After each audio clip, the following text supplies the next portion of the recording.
Hey guys, it's Ian Macklin, VP of the LA Group down here. In this video, I'm gonna show you how to find your niche in coaching. Listen, the LA Group is one of the biggest coaching companies on the planet, but it all started with just an idea, a piece of paper, and the three of us.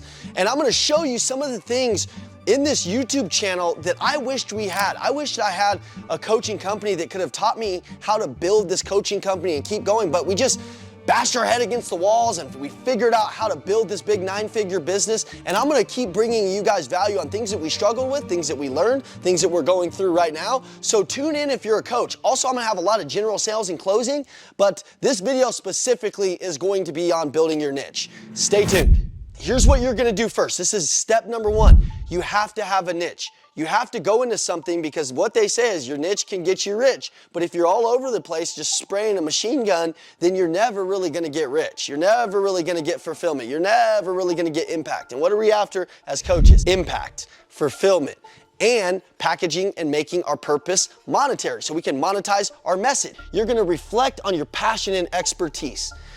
Your niche should be an intersection between what you love and what you love to talk about. If you're on fire with something and you know, like, man, you beat this in your past, you did really good in this in your past, these things were hard for you, but now you can make others, you can impact others by helping in this niche, then that's your niche. That's what you're gonna talk about. Mine, for me, I'm gonna give you an example, was I was one of the top performing car sales people in the world for a long time, but what does that come with? A lot of heartache. It comes with a lot of wounds. It comes with freaking a lot of scars. So I know from a high level view and a granular view how to make somebody the best at that. Now, as I went, I started to discover these sub niches. And what happens is, as you start getting good, you start to identify different things that you're good at. I went from car sales to sales in general, sales training in general, because I started to learn all of these other industries and I started to discover my niche could be a little bit broader. But I had to get really good at one niche in order to get broad. Now, as I started to do that, man, I started to see that my really main passion is, do I love those things? Yes, but as I've grown to see that what brings the most passion out of me, which is super important in coaching because you have to be doing something you're passionate about, for me is coaching coaches because I know what you're gonna go through. In building a 9-figure business, I know the CRM problems, the advertising problems, the marketing problems, all the day-to-day issues, scaling your team. So it's something that I'm super, super passionate about. I still coach in all of those other ones, but my main one right now is coaching coaches. So think about you. Were you a barber and you knew how to open, you know how to open that business? Were you a doctor and you know how to, guide somebody through a practice?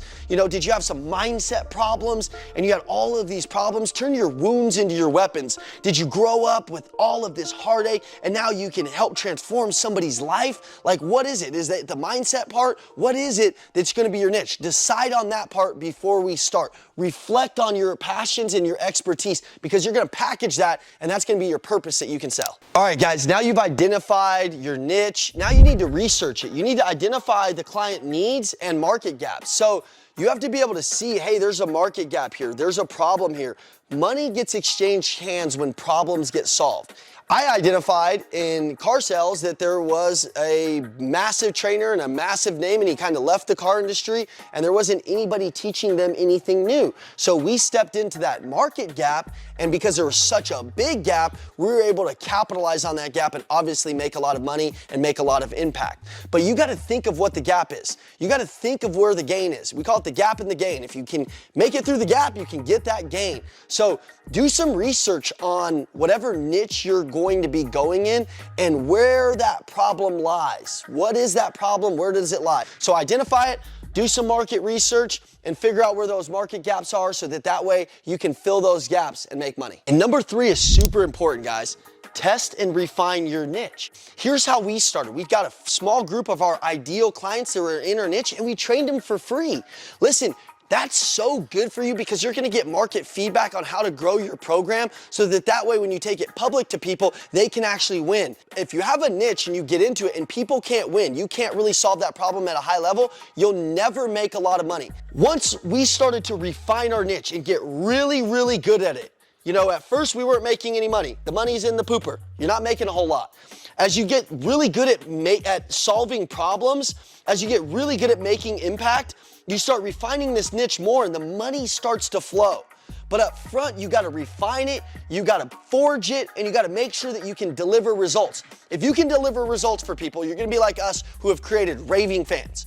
Raving fans, what does that mean? You've refined your niche so much, you're constantly building it, you're constantly adding to it, you're constantly growing it, you're constantly figuring out how to make a real impact in people. You're not one of these fly-by-night coaching programs that just takes some money from somebody and then nothing really happens.